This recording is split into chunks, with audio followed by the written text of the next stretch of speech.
cameras, action. Now let's engage in the dialogue. Let me browse through your mind like a catalog. Conscious metaphysics, allow me to break down the specifics.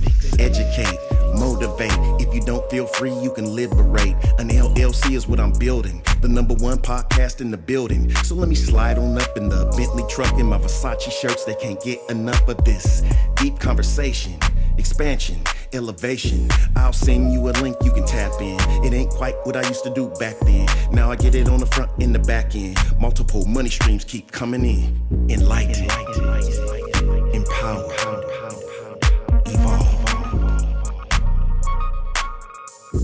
Enlighten, empower, evolve.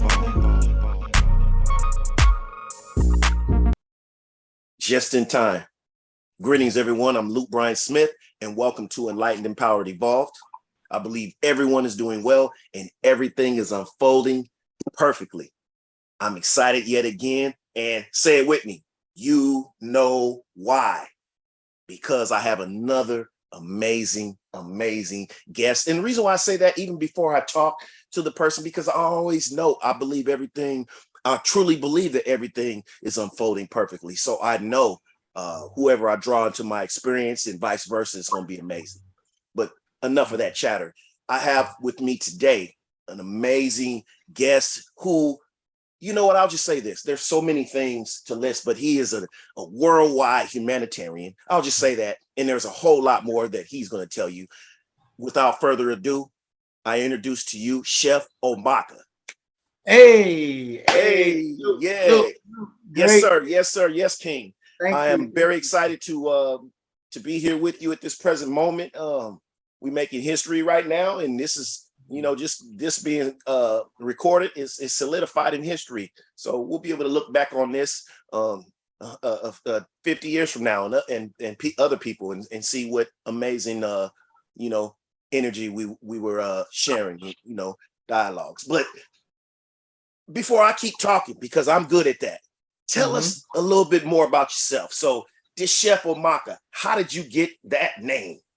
Well, first of all, Luke, I'd like to say thank you for inviting me on your Enlightened, Evolved, and your Empowered show. I really appreciate your taking the time to reach out to me. And I also appreciate a lot of the guests on your show. I've been watching a lot of your videos. So the message that you put out through your music and through the guests that you have on, like you said, people will look back in time and in history, and they'll know that our generation was a generation that really brought forth a lot of healing.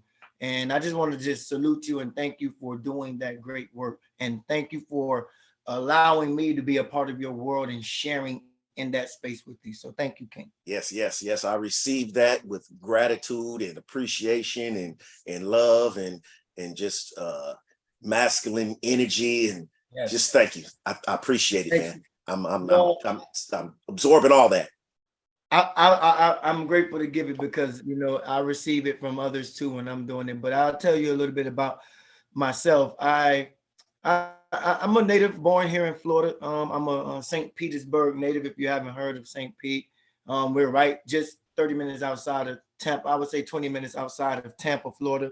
They call it Champa, Florida, because we won so many championships in 2021 and 22, I think it was. Or 2020. We were the city of champions. But be that as it may, I come from a family of 8 children. My mom was a mother who, she basically is a typical Black mother, didn't have much, kind of poor in a sense, needed the government to, help us, eat and survive. And my mom got married to a man who became my stepfather. And this man became someone who was, I would say, a masculine presence for me in the home. But my stepfather, I would say this with all due respect and love to him, he was there, but he wasn't there. Right, you know what I'm saying? I totally get it. So I grew up, with 8 siblings, 6 sisters, 2, and I'm the second oldest of 2 boys. And my mom taught us one thing growing up in our home. was that we were a community, and growing up in a home like ours, full of a lot of feminine energy. A young man like me, I could find myself really feeling a little bit delusioned because I can't relate to none of my sisters. They're going through female things. And here I am, a young man, in the midst of all of this, because my brother was too young to really understand. He was the baby, really, of the family. And so it was basically me growing up with my sisters. And, one thing that I was taught growing up with a lot of that kind of energy in my home was a love for, the feminine energy, a love for, the woman, the Black woman at that, because all six of my sisters are Black. And so my mom taught us something growing up, and that was community. I shared this story about my mom was the chef or the homemaker of my family. Even though my stepfather, he worked his job, but he was like what Chris Rock used to say. Chris Rock said in his special, my dad was the man that got up, went to work, came home, and wanted that big piece of chicken, and that big piece of chicken. Right. And that was him. He came home, got his big piece of chicken, watched his game, kicked his feet up, went to bed. It was rinse, wash, repeat with him. Right. So the guidance in my home was really not there. Right. I had to really find a way to guide myself. So I began to look outside my home to homeboys and friends that I could relate to, which led to a life of crime and trouble and being a misfit in the city and really being a problem or a nuisance to my mama, because she's trying to raise 7 other kids, with one of them being like leading the way to being just rebellious in all sense of the word. And that was me, growing up in my home, just a rebellious son. Didn't want to listen, never really did good in school. But my mom always just instilled, and I keep going back and repeating this, my mom instilled in me, just by seeing, never really saying, but by doing, community. And so my mom was the cook of the family, and my mom didn't know any better. She was using what she had to, make sure we survived. So my mom had government food stamps, WIC assistance, housing, lived in housing. And that's how we lived. We didn't really know about nourishment, nutrition yet. It was really just getting by with what you got. Surviving. So my mama was like I said, the homemaker, and she taught us community. Share this story, and I keep repeating that because I want to drill it in your guests, in your audience's head, for this purpose and this reason. Although I didn't grow up with that fatherly guidance that I wanted, and although I didn't really listen to my mom as much, my mom was really instilling principles inside of me by watching her. And so when my mom would cook, my mom would cook big buffets of food for her family. But I've always watched my mama make that plus another portion of that for the elderly lady, Miss Audrey, who lived down the street, raising her 4 grandchildren. And then my mom was so caring and so loving that all 8 of us, we got friends, and some of those friends don't got parents that cook. They don't got mothers that cook. Some of their moms on crack. Some of their dads on crack. Some of their fathers are in prison. So my mom was feeding our friends when she was feeding us too. And so my mom had a village inside of her home, literally growing up. Right. We was on the porch, whatever, right? So I grew up like that, watching my mom create a community within our home. And then as I got older, the more I started to rebel against my mama's teachings and her rules, the more my mama got fed up, kicked me out the house a couple times. By the age of 16, I was out on my own, 16, 17, but it just led to more a life of crime, drugs, and selling drugs, and, getting in fights and carrying pistols on me like I was a gangster. I really wasn't, did it to fit in. Let me pause you if you and please keep your train of thought. Okay. But this is so, man, you'll see where I'm coming with this. So many things that you've said right now while just running down the like a sort of like a timeline with your houses. I resonate with, and I can't make this up because this is recorded. So this is, people can challenge me later on this. I'm talking about friends, family, or whatever. So I could not make this up. I resonate with you with the feminine energy thing.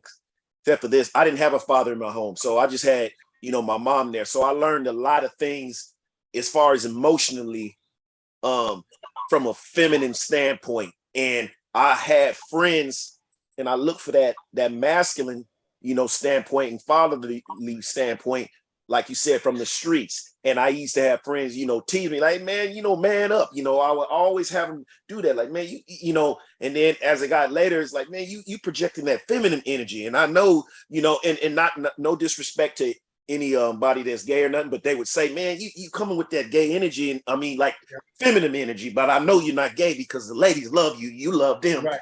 And so, but they would tell me, and then it wasn't until later till I got that. It's like all I saw as a figure that I looked up to was mom. I was always in the kitchen with her. That's why I've been able to cook since like age 9, 8, 9, cooking. I'm talking about meals, making pies and all that. So I get what you're saying as far as the feminine energy. And then my mom instilled a lot of good principles and solid principles, and I rebelled against that. Like you, I ran wild in the streets, connecting with the wrong elements, carrying guns around like I was going to shoot somebody, and luckily I didn't, because I didn't really want to do that. I just wanted to, like you said, fit in with the gangster culture, dressing that way, getting myself all tatted up, and I was around it close, but luckily I didn't get burnt in the fire. Like a lot of friends I grew up with ended up dead or in prison. And I am thankful now because I understand why I didn't fall that way. I think I got arrested once for a fight, and after that, that was it.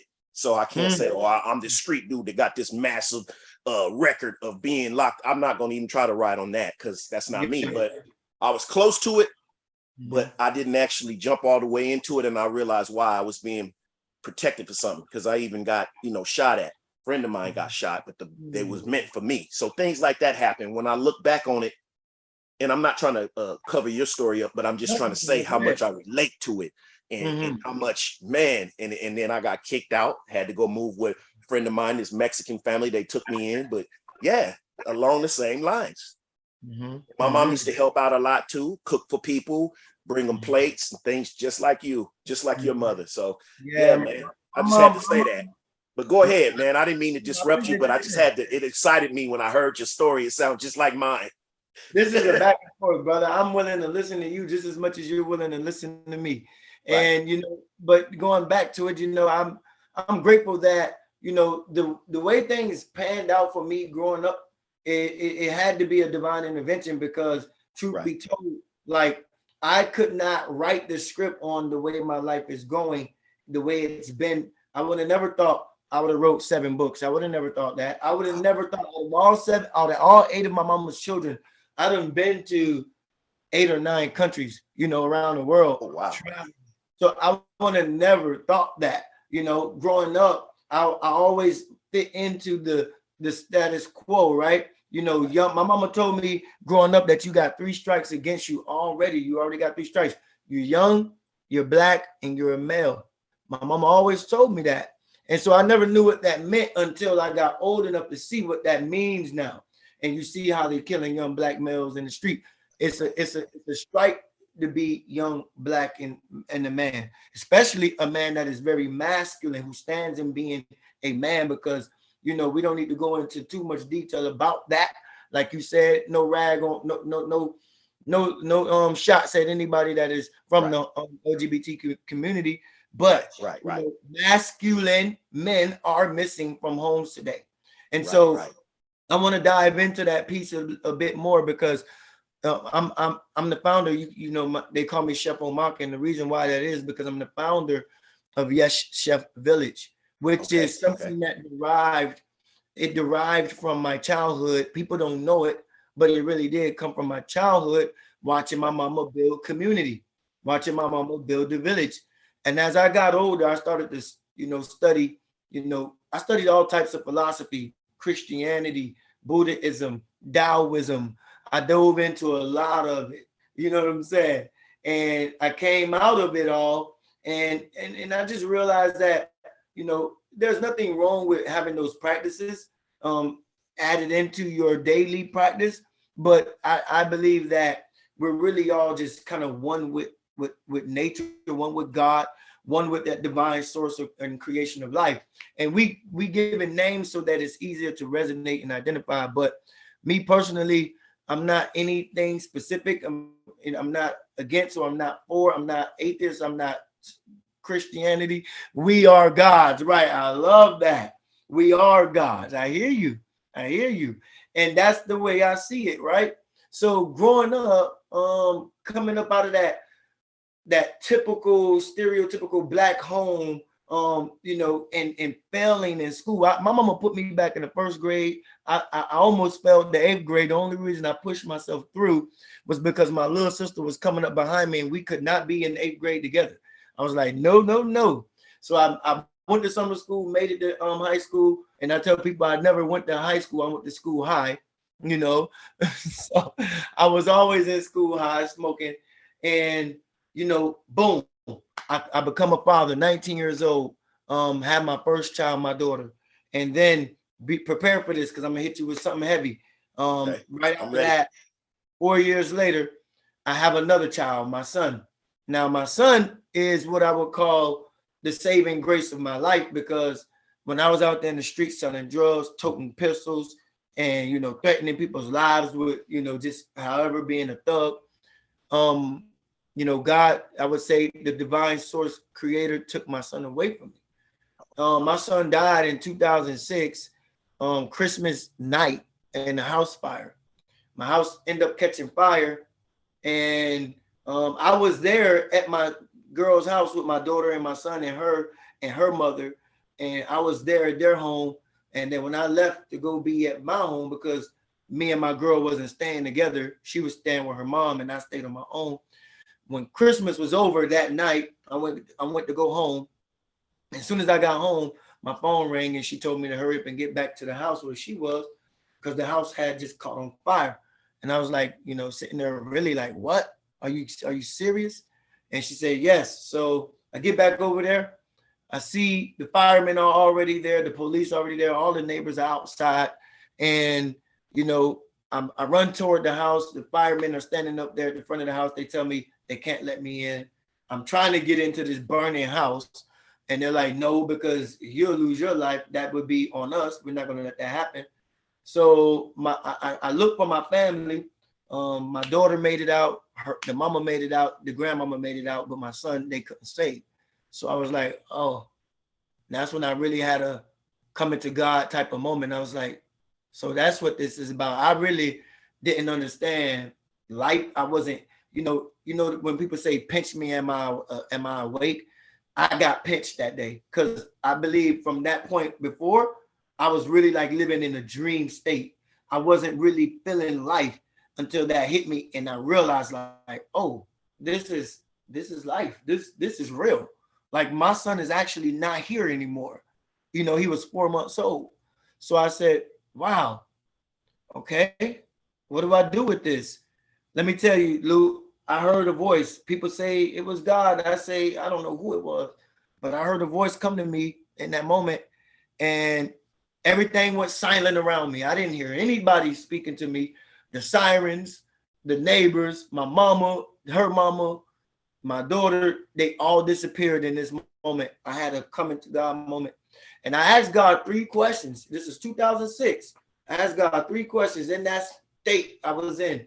I said, why couldn't the firemen go in and save my son's life? Why couldn't they do this? And God said to me, it wasn't their mission to save your son's life. I said, well, why wouldn't you let me go in and save my son's life? God said it wasn't your mission to save your son's life. Then I asked God, why couldn't my son's life be saved? And I heard that voice say it was your son's mission to save your life. Oh, and that's when, yeah. Let me push another pause button. And, you know, and I just have to say this, and some people won't understand this, but I know you will. There's oftentimes in our lives, we have to go through, and I don't want to put a label on it, because some would say hell. but I say just something very severe like that, in order for us to, like you said, wake up. Because back in 2016, I had a similar thing. Not nothing as bad as that. I mean, I lost a couple of two of my kids. The bond with them, they were taken away, but not that, at least they're still alive. But that shook me up so bad that I had nowhere else to look. But I started listening, like you said, to that voice, to God, to my spirit, to the nature, the universe, and it spoke to me, and yeah, I had to come to realization of a lot of things, because prior to that, I was living, like you said, not really, I mean, just doing whatever. I mean, I was living like really, I say, a destructive path, and I can look at my behaviors and just everything, the drinking, just doing whatever, the cheating, on my then wife, just doing all kind of stuff, thinking I'm a rap star, just all kinds of crazy stuff, and just continuing that. And finally, I got to a point, what's the common denominator in all this stuff that I keep finding myself into, or things that I'm saying that's happening to me, like me. So there's something about me that I'm drawn to me, these experiences, and I can't explain it. So I understand what you're saying. It's like that at that particular pivotal moment right there, that could have, and I'm sure it did break you down. But what I'm saying is, you'll see where I'm getting to. That moment was going to make or break you. Either you was just going to go off the deep end and become totally crazy and just kill up everything around you, poison everything around you, or you were going to, take charge of yourself, and, and that's because, and you have to commend yourself, because first of all, you're still here to go through something like that, because wow, a lot of people, and not to compare or anything, but I just know a lot of people in those situations wouldn't have made it through that, and still been here to talk about it the way you are. And, that's, we're all humans, and we all emotional beings. So, I mean, we spiritual, but we have emotions in this spiritual body, and certain things that we interpret can drive us to, like, we can't handle it no more. You know what I mean? And so for you to be here and tell this story, I just really commend you, because that right there, the loss of a child, I think that's one of the worst pains that anyone can ever feel, So yeah. I'm stronger, Luke, I'm stronger for it, because Right. the fact that he was, I don't like the word taken, but right. I believe he was a gift. I believe he came here to give me life. And the reason for that was because even in that very same moment, when I asked God, when I say God, I'm really talking this within me, this spirit within me, higher spirit that we all go to within me. When I spoke to God in that moment, I said, well, what am I to do with this? And that in 2006, God told me, just you're going to feed my people. And I didn't know what that meant as far as like how it relates to today and now what I do. But when God said you're going to feed my people, it was more so like nourish their souls. And so I heard that, and I said, okay. But I stayed in a state of, no movement. I didn't move on that. I didn't act on that for 7 years. So from 2007 until about, I would say 2013, I stayed stagnant, just living my life, going about life, really still dealing with the things. But I started writing and journaling. I picked up poetry in that space, and I picked up journaling.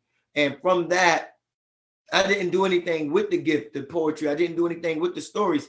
And then, I turned 30 years old in 2013. And when I hit 30, I heard that voice again say it's time. And so I picked up, I left my job, picked up and embarked on the journey of, going out into the community and really speaking life into the youth. And when I saw that, I realized, oh, this is what you meant by nourish my people. So I started taking my writings that I had, and I started sharing it with the community. And the more and more I started doing that, the more doors began to open.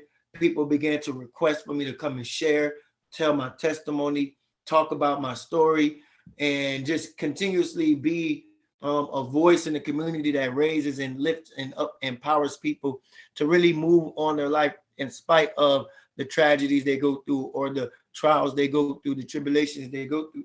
So I picked myself up out of that by writing, and then 7 years after that, I started to utilize the gift by sharing. And then, I started, my writings became so deep, I had to put them in books. So I began to just write books, and I wrote 6 books in that time span. Actually, I just published my 7th book 2 days ago. I was in Minnesota, and I just published it. So it's on Amazon, but I go into deeper details about the book. But it's my first fiction novel. My other books were all inspirational books. But this tell us a few before you go on. Tell us some titles of those books. So I'll have the link. I'll have you send me links so I can attach it to the description. But while you're here, tell us some titles to put it out there audibly to people and where they can find these books. Well, they'll find my books under my name, Marques Clark. They can go and look on Amazon, Marques, Marques Clark. Type in that, and you'll find my books under that name, Marques Clark. Marques Clark. So everyone go to Amazon. Yep. Type in Marques Clark. Look up those books, and of course, everybody knows when you go on Amazon, you can look up the book, see the picture, and look up, and it'll show like a brief description and everything. So go on Amazon, look up Marques Clark, and he has, like he said, he has 7 different books for you to choose from. I'm sure at least one will speak to you. So check it out. I'm gonna check it out after this too. I wanna look, because I love reading. I love reading. I would say too. So you got, my first book was my poetry book, Poetically Correctness, and I'm gonna be honest with you. That's the book. I'll be honest. I do not push or promote that book because it was my first book. I was learning. I was a youngin. I was still trying to get my feet wet in the book world, and it just came out poorly. But you did it though. It doesn't matter. You still did it, and whether it came out poorly or not, I have to stop you right there, because I'm going to focus on commending you. Whether it was poorly or not, you still became an author at that point. So a lot of people can't say that, even including myself. I've been procrastinating about writing a book for so long, and I still haven't. So I would be so motivated if I had even a poorly written book right now. So I still commend you on that. I appreciate that, Lou. But I want to read this poorly written book. I don't care.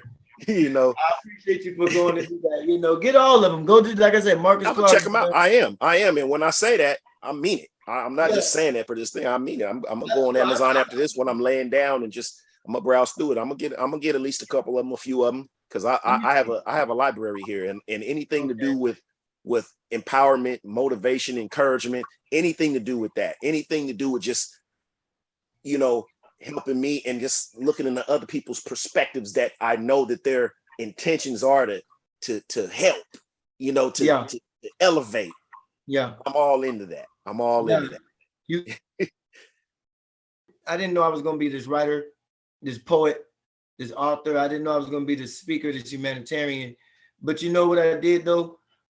One thing I always did, I made sure I followed what that voice I was listening to.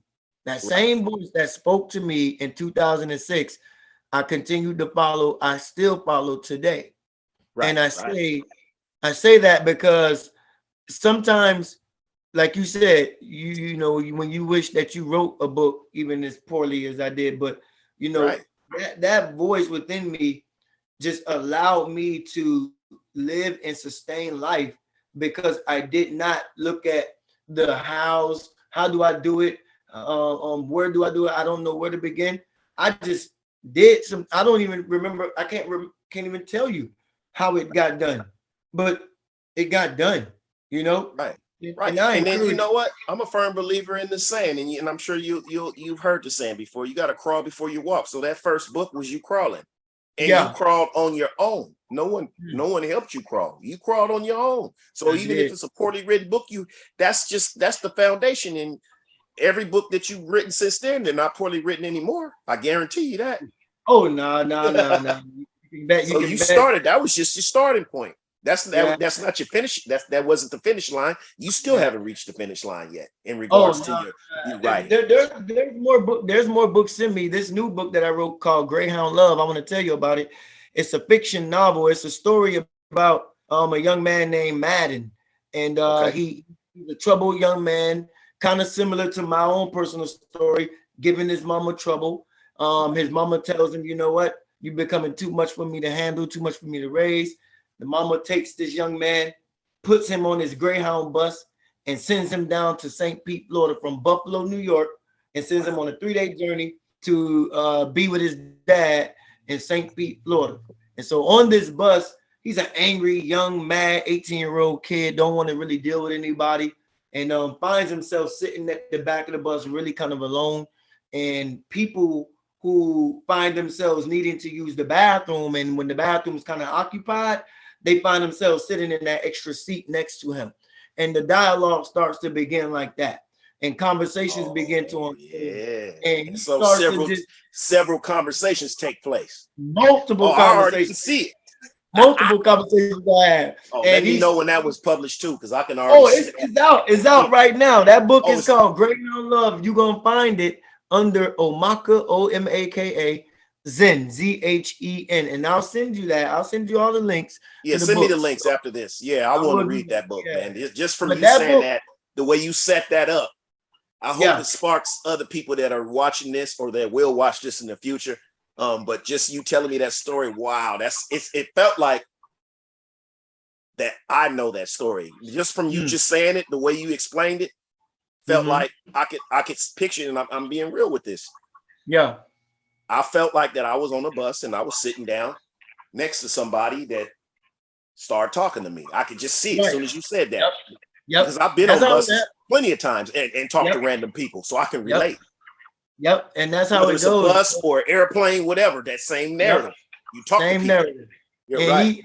He's this kid, young Madden, this Madden kid. He's just I named him Madden because of the word mad in it, because he was kind of mad. He was a little angry. Right. So people don't know that correlation there. Madden is because he was a young, angry kid. He was mad at the world, but at the same time, he starts to build this network or this community that he never really had at home to his siblings that he couldn't relate to. So he starts to build this worldwide network of people that, that really symbolizes, that's symbolic to my own life right now, because I've been on so many journeys around the world, helping so many people, feeding people with my nonprofit organization. I'll dive into that in a sec. Just really pouring into people. And that's what he does. The anger that he has in him becomes converted because he can't be mad at everybody that sits down to him, next to him. It's like, bro, you're gonna be mad at everything to you. Yeah. Right. So they're pulling this nice kid out of him, kind of like in a forceful way. They pulling the positive energy out of him. Yes. Yeah. I get it. I get it. I get it.